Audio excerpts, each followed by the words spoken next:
L'œuvre de Dieu au sein de la création qui soupire est en relation avec sa préconnaissance et sa préordination. Une telle prédestination ne se limite pas simplement au salut, elle touche à l'issue même du salut, et ceci fait toute la différence. L'issue du salut est d'être rendu conforme à l'image de Christ.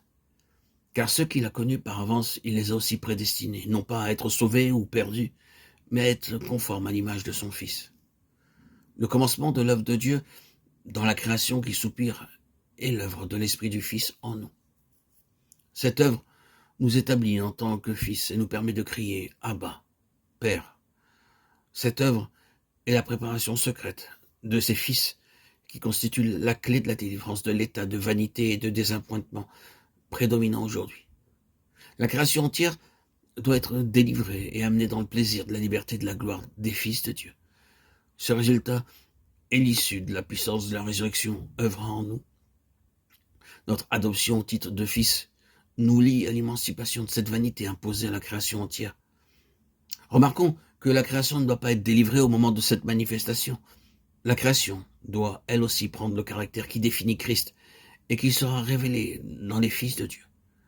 Ce dénouement sera pleinement glorieux lorsque la puissance de la résurrection de Christ aura eu sa pleine expression dans la glorification des fils de Dieu. Cela se produira au moment où les fils de Dieu recevront leur corps glorifié, conforme au sien. Vous pensez peut-être que ces choses ne vous aident pas beaucoup pour faire face à vos difficultés personnelles.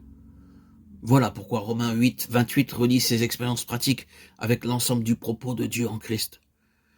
Cet appel céleste et ce dessein divin gouvernent chaque détail de notre vie spirituelle. Bien entendu, si nous considérons les événements survenant dans nos vies comme étant des incidents totalement aléatoires, nous n'y trouverons alors rien de positif. En revanche, si nous les apprécions comme étant en relation directe avec le but de Dieu de nous rendre conformes à Christ, nous disposerons de la clé de leur signification. Ceci dépasse le simple plan de notre individu. L'épreuve, la difficulté, la perplexité recèlent le secret pour développer la vie du Seigneur Jésus en nous. Cette vie de résurrection porteuse de l'ultime issue de Dieu qui est la glorification de tout l'univers. Le Nouveau Testament est très pratique. Les choses profondes de l'éternité sont amenées dans chaque détail de notre vie spirituelle. Ainsi, toutes choses travaillent ensemble. Toutes ces choses, considérées à la lumière du propos de Dieu, contribueront à réaliser le bien ultime. Le but de Dieu ne doit pas être ni ignoré ni manqué. Parfois, nous semblons souffrir de contradictions. Nous demandons une chose et nous recevons son contraire. Il en est ainsi. Car le Seigneur ne désire pas nous déresponsabiliser en s'appuyant sur l'expérience contraire. Il tire de nous et développe cette force morale que seul l'Esprit Saint peut procurer.